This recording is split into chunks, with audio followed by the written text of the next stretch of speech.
আমাদের দৈনন্দিন জীবনযাপন করবার জন্য অর্থের প্রয়োজন হলেও মানুষের মতো মানুষ হয়ে বেঁচে থাকবার জন্য কিসের প্রয়োজন? সম্মান। হাই এভরিওয়ান, আমি রূপম চলে এলাম নতুন ভিডিও নিয়ে। জাস্ট নাও সম্মান নাটকটা দেখা কমপ্লিট করলাম। অনেক কমেন্টও দেখলাম করেছিলে যে দাদা এই নাটকটার রিভিউ চাই। নাটকটার একটি ঝলক আমি দেখেছিলাম, তখন থেকে ইন্টারেস্টটা পেয়েছিলাম, বাট সত্যি কথা বলছি আমি সময়টা পাইনি পুরো নাটকটা দেখার। তো আমি জাস্ট নাও দেখে কমপ্লিট করলাম। নাটকটা ডিরেক্ট করেছে তপু খান এবং নাটকটার গল্পটা লিখেছে, মানে স্টোরি এবং কনসেপ্টটা, আকবর হেদার মুন্না। ঠিক আছে, রিটেন বাই লিমন আহমেদ এবং স্ক্রিন প্লে ডিরেকশন দিয়েছে তপু খান। আমি অবশ্যই প্রথমে বলতে চাই, এই যে কটা নাটক দেখলাম আমার বেস্ট লেগেছে এই নাটকটা। দেখো, আমার পার্সোনালি রোম্যান্টিক ড্রামা দেখতে খুব ভালো লাগে, বাট ইমোশনাল নাটক দেখতে আমার খুব একটা ভালো লাগে আমি এমনটা বলবো না, মানে যেখানে লাস্টে ধরো খুব কান্নাকাটি করতে হয়, আমি একটু ওইগুলো থেকে দূরেই থাকি। বাট যেগুলো ভালো লাগে মাস্ট সে আমি সেগুলো নিয়ে কথা বলি, যেগুলো ভালো লাগে। তো এই নাটকটা হচ্ছে সেরকম একটি নাটক। দেখো বন্ধুরা, নাটকটার মানে গল্প নিয়ে আমি পরে আসছি।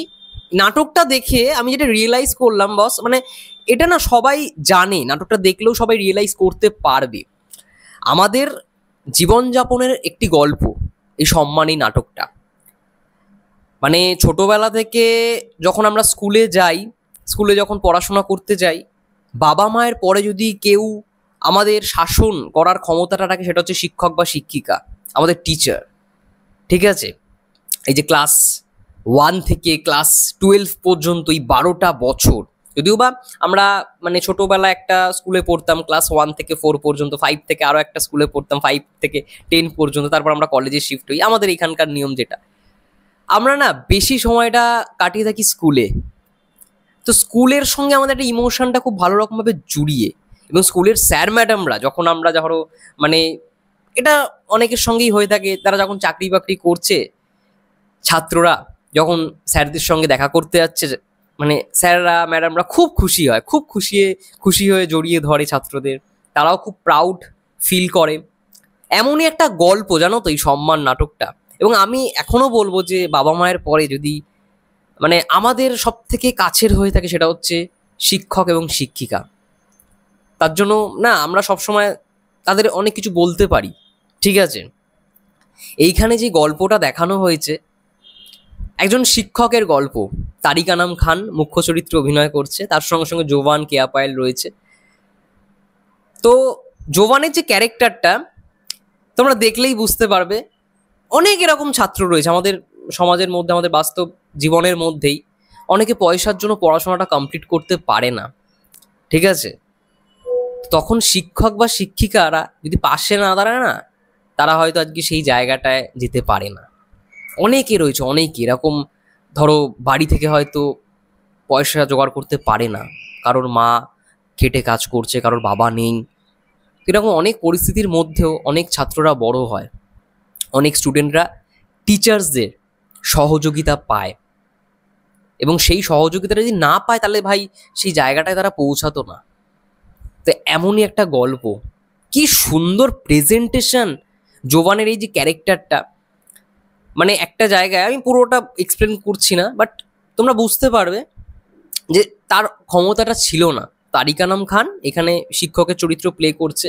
ওই স্কুল লাইফে তারিক আনাম খান যখন বলছে যে তুই কেন স্কুলে আসছিস না, ওকে একটা চড় মারে, এবং সেই চড়টা মারার পর কোথাও গিয়ে না মানে ছেলেটাও বোঝে, তার মধ্যে একটা রিয়েলাইজেশন আসে।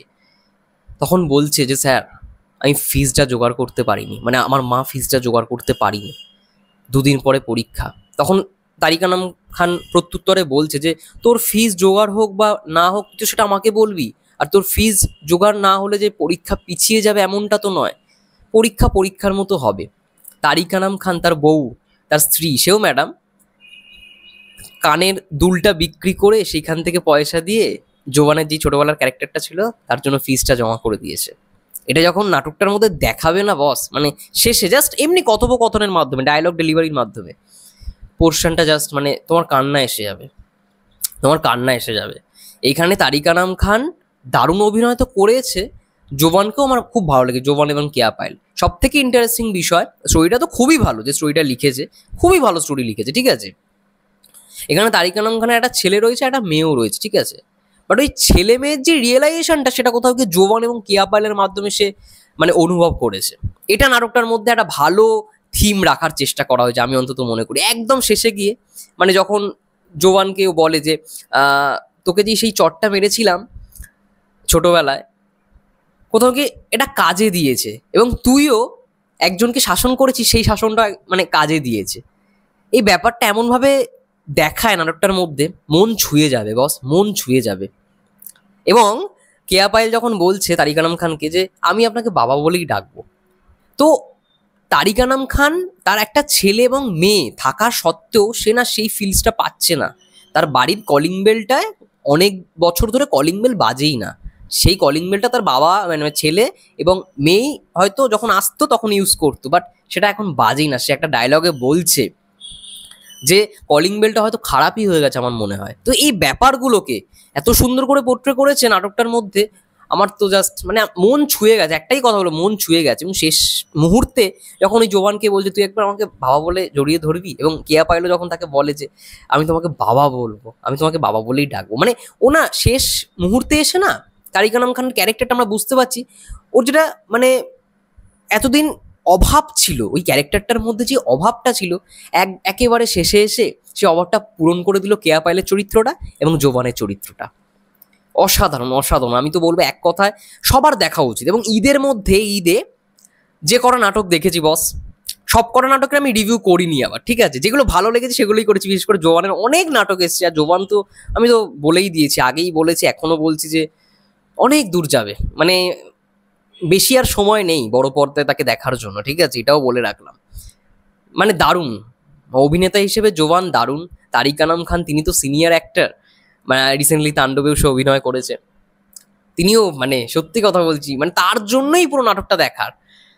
এত সুন্দর একটা নাটক দেখলাম, আমার তো মন প্রাণ জুড়িয়ে গেছে। অনেক কিছু বলা যায় এই নাটকটা নিয়ে, অনেক কিছু বলা যায়, বাট বেশি কিছু বললে স্পয়লার হয়ে যাবে, তোমাদের নাটকের ইন্টারেস্টটা থাকবে না। বাট আমি বলবো যে আই থিঙ্ক যারা যারা দেখে নিয়েছো তারাই মানে আমার রিভিউটা দেখতে এসছো।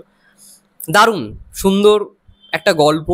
ওইখানে একদম ছোট্টভাবে জোবান এবং কেয়া পায়েলের একটা ব্যাক স্টোরি দেখানো হয়, সেটাও বেশ ভালো, খুব মিষ্টি, খুব মিষ্টি। মানে ওখানে বুঝতে পারবে একটা সময় পরে, মানে আমি আজকে সাকসেস মানেই আমাকে যে ছোটবেলা থেকে সাকসেসফুল লাইফ লিড করে এসেই আমি সাকসেস হচ্ছি এমনটা নয়।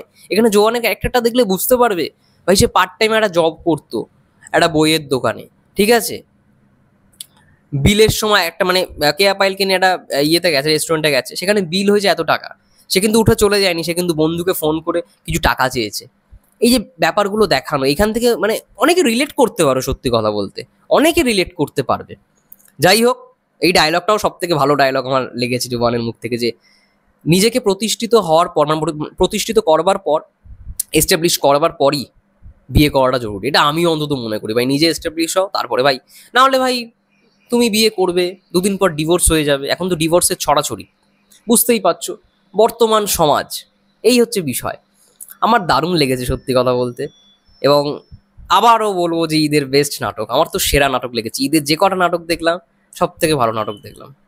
শেখার বিষয় রয়েছে নাটকটা দেখার, শেখার একটা বিষয় রয়েছে। আমাদের বাবা মায়ের পরে যদি কেউ হয়ে থাকে সেটা হচ্ছে আমাদের স্কুলের শিক্ষক।